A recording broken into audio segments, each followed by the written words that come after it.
तो आज का टॉपिक जो है वो रेस्पिरेशन है। ठीक है, और इसे हम श्वसन कहते हैं।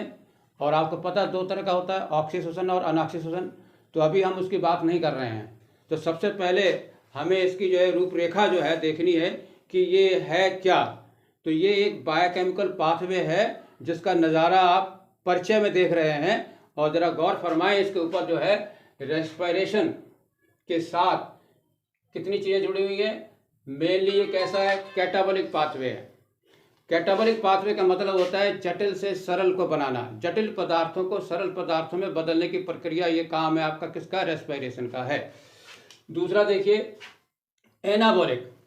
एनाबॉलिक क्या होता है, सरल पदार्थों से जटिल पदार्थ बनाना, synthesis of complex substances from the simple one, anabolic.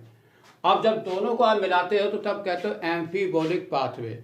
तो रिमेंबर क्रेब्स साइकिल जो है वो आपका एम्फीबॉलिक पाथवे है, जिसमें आप दोनों तरह के देखते हैं। क्या देखते हैं, एनर्जी का लिबरेशन भी देखते हैं, जटिल का टूटना भी देखते हैं और जटिल का बनना भी देखते हैं। चाहे प्रोटीन बनाइए या आप लिपिड बनाइए और या आप न्यूक्लिक एसिड बनाइए, वो उसके बगैर बनना संभव नहीं है। इसीलिए उसको जो एम्फीबॉलिक पाथवे कहते हैं।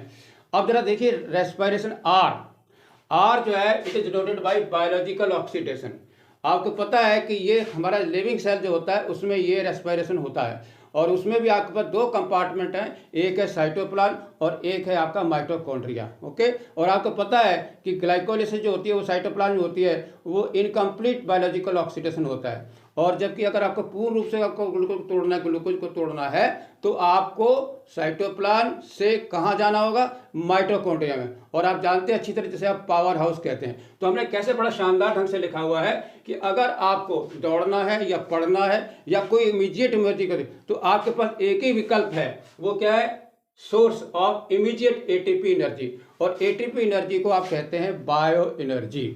ओके, यह हाई एनर्जी कंपाउंड होता है, इसके बॉन्ड होते हैं जिससे टूटने से हमको एनर्जी मुक्त मिलती है और उसी से हमारे सारे बायोकेमिकल प्रोसेस होते हैं। None of the biological reaction is possible without the source of ATP energy. इसके बगैर हमारी कोई भी क्रिया संभव नहीं है। आइए जरा देखते हैं होता क्या है रेस्पिरेशन में, जरा उसको देखिए। आपका जो सोर्स है, रॉ मटेरियल जो है वो आपका ग्लूकोज है, जिसे हम बायोलॉजिकल फ्यूल कहते हैं। इसके बगैर आपका कोई गुजारा नहीं है।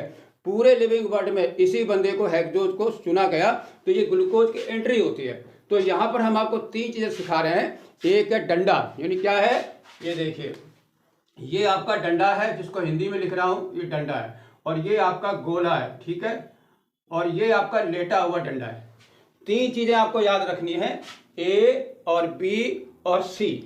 ए क्या है, ये डंडा रिप्रेजेंट क्या करता है, ग्लाइकोलिसिस में, जिसके आपके क्या 10 स्टेप्स हैं। ये देखिए कितने स्टेप्स हैं, 10 स्टेप्स हैं। ओके, और उसमें आप क्या करते हो, 3 कार्बन वाले को तोड़ देते हो।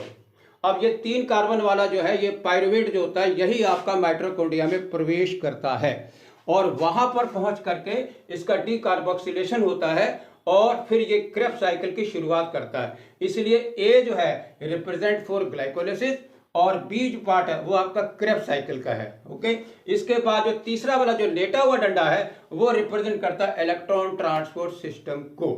ओके, पूरे रेस्पिरेशन की जितनी भी ग्लूकोज की ऑक्सीजन की एनर्जी है, कोवलेंट बॉन्ड को तोड़ करके उसको हम बॉन्ड एनर्जी में कन्वर्ट करते हैं। तो वो जो है वो हमारे NADH और FADH, ये source of high energy compound. Always remember ये हाई एनर्जी कंपाउंड है। और इन हाई एनर्जी कंपाउंड से एनर्जी निकालने का तरीका जो है वो हमारे पास क्या है, इलेक्ट्रॉन का फ्लो करना।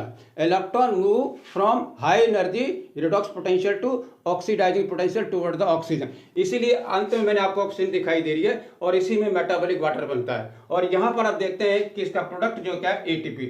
आपको पता है NADH से 3 ATP मिलते हैं और FADH2 से आपको 2 मिलते हैं। अगर वैसे देखें तो एक ग्लूकोज की मॉलिक्यूल पूरे करीब 36 बनते हैं और अगर आप मॉडर्न टेक्निक से देखें तो 32 ATP बनते हैं। तो वो भी आप ध्यान में रखोगे। और आखिर मैंने ये लिखा, ए जॉय ऑफ एनर्जी क्या है, करेंसी। इस करेंसी के बगैर हमारी लाइफ की कोई पॉसिबल एक्टिविटी नहीं है।